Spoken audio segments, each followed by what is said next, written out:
What's up? It's Nick Gallo, Gallo the guy you know. I'm here with the incredibly talented, one of my favorite stars, artists, Thank you. Don Richard. Yeah. So yeah, Don, you just killed it tonight in Chicago at Reggie's, rock club. How was it? And just the environment and the people. I mean, it's funny because I thought New York would not be bested, and then I came here and Chicago said, "Oh no, we're gonna best it," and it was insane. Like the love and man, the energy was packed, sold out. Yeah. So it's just not what I expected. Not what I expected. And Chicago pretty much said, "We're gonna be we're gonna be better than New York," and they were. Yeah. And how's it been so far? I know you're on the Redemption tour. It's been almost like 5 or 6 dates in now. I know you have one more coming up. Then you're off to Europe. So I know. Yeah. So how's it been so far?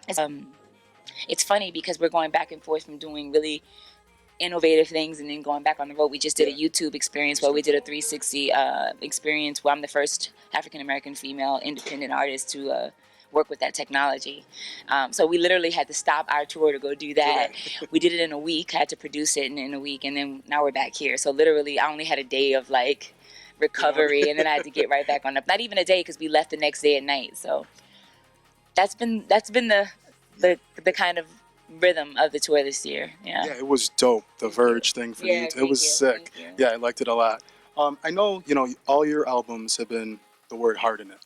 Yeah, Golden Heart, yeah, Black Heart, and then you have Redemption Heart coming up. What does that mean to you? Like, always they have heart in it. Well, why that? It's my movement. Like we named them hearts because I felt like we had transgender, we had gay, we had straight, we had bisexuals, we had gender fluids, we had all of these different types of people, that loved each other, and they kind of didn't fit in, and they had hard stories and crazy stories. And I felt like when they came to this music and when they listened to this music, I didn't want them to feel like they had to be anything but just what was inside. And so they became the hearts. That was what that was. And it was not supposed to be corny or cliche. It was basically just, I'm like you. I don't fit in. And so for everyone who feels the way I feel, this is a place you can come. That was really what it was about. And then it became a movement, and now they love being called it. Yeah, who knew it would get, I thought it was just something to, just to give them something to feel comfortable. And then I think it's become now way bigger than I've ever could have imagined it to be. Yeah. And I know you've been on tons of tours. You've been on Back to Basics tour, Making the Band, Last Year in the Paris tour. What else? No Filter tour and Redemption tour. What's one of your favorite memories, either city-wise or just anything that really sticks out to you? One of your favorite memories on tour? I don't want to seem like I'm cliche, but this was fucking epic, dude. Yeah, I mean, honestly, like I didn't know what to expect here. I had come off of, like, I was saying, I just came from the YouTube thing. I was not in my headspace. I was not ready for and they lifted me today. And I think I usually always say New York, but I'd have to say tonight was pretty damn special for me. Yeah, yeah. Chicago. All right, Chicago. Yeah. Okay, I see you. Yeah. And, yesterday was a big day in music. I know he's a big influence to you, Prince. So, what did he mean to you growing up? And just, I mean, his catalog of music alone is just bananas. I mean, what do you mean to you? He was my inspiration. Like, he was what I needed to feel comfortable. I think, I think he was so free in the way he expressed himself, and he was so free in his music and so free in his choice of genius. I mean, he was a genius. I mean, the musicianship, the way he played every instrument, the way he designed music. He didn't just play it, he designed it. Like, you know what I mean? Just like he wore, like, the fashion, the clothes, he wore his music, and he wore an era. I mean, the 80s was his. And from Apollonia to Vanity, to Time, to Sheila E. I mean, he created something where we all wanted to wear ruffles, and we all wanted to be in purple, and we all sung Purple Rain like it was our song. And, he is, man, someone said, I don't know who, I think it was Chuck D, he was saying, the world is missing a note now. I think that is the best way to express his loss. Yeah. No, big time. Yeah, it's definitely. Yeah, man. Yeah, it's big. It's big. Yeah. But your visuals and your photos and visuals are epic. Thank you.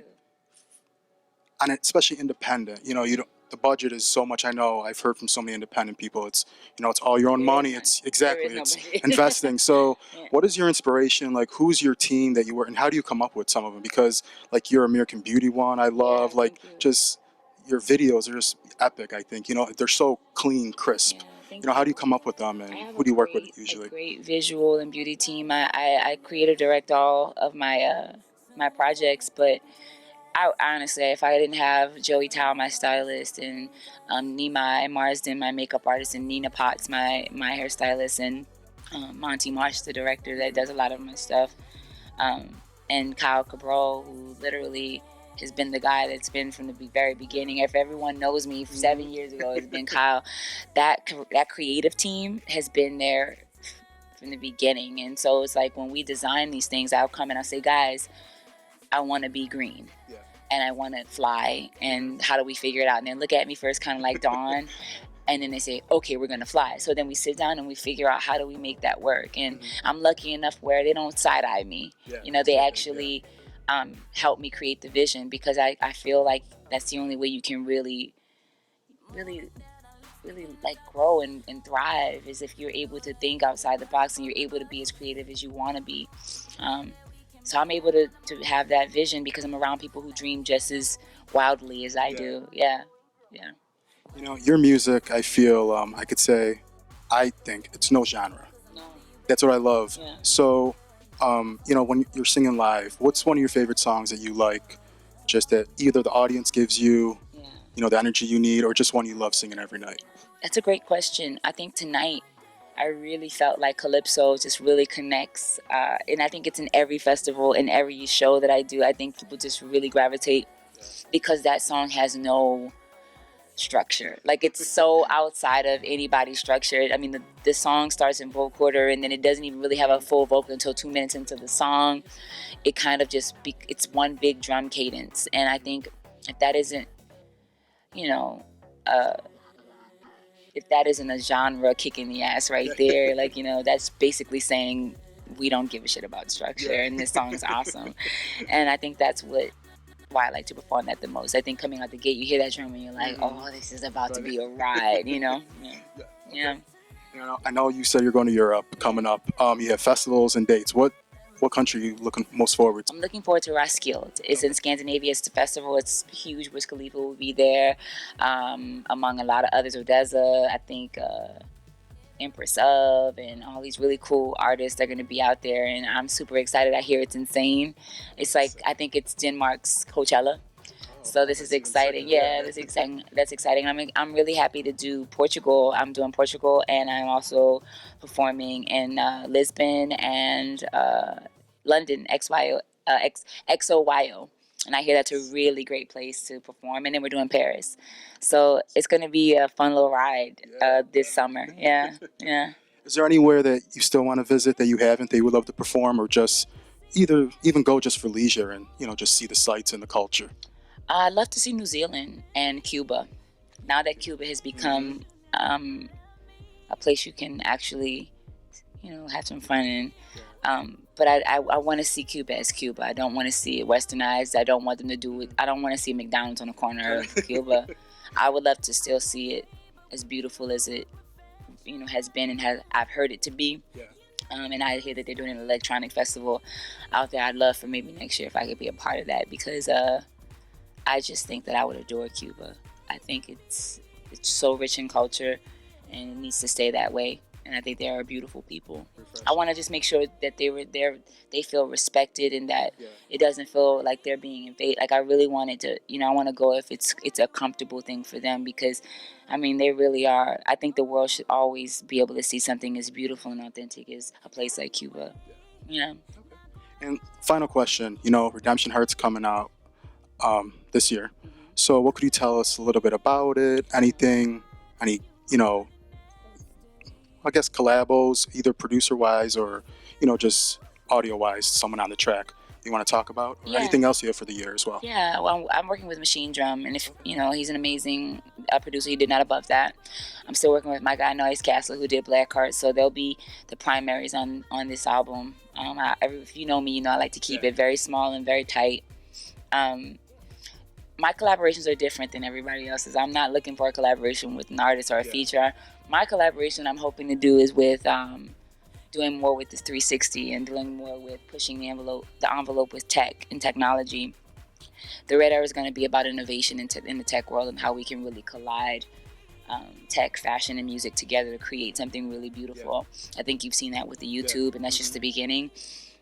That's my push, is that as an independent artist, I'm able to let brands know you don't just have to go to your mainstream artist. You don't have to go to your large machine or your large conglomerate. You can go to a self-made entrepreneur, self-made indie artist who can really generate a lot of fans and a lot of time and a lot of intelligence to their project just as well, and it would still make their technology just as great. So that's been my main focus, is building that relationship and that collaboration, because I really love to push the envelope with how those worlds can blend together, because tech has really been separate with music. They've just now started to, what Intel did with Gaga, and we're just starting to see kind of like a spillover into tech and music. And you saw it happen with art when you saw Jay-Z do Picasso with Marina, and you saw like Gaga do this cool stuff in fashion and bring art together in those two worlds. So, and that took time for people. The art world wasn't very pleased with that. It was a massaging of the sorts.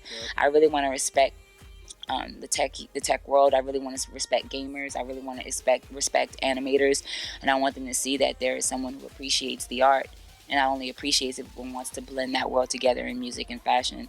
And so that's what my collaboration is for this era, in the Red Era, is about innovation in a whole different way. And you know me, I'm always trying to push the envelope on what we could do, and so no is not very, doesn't live in this world.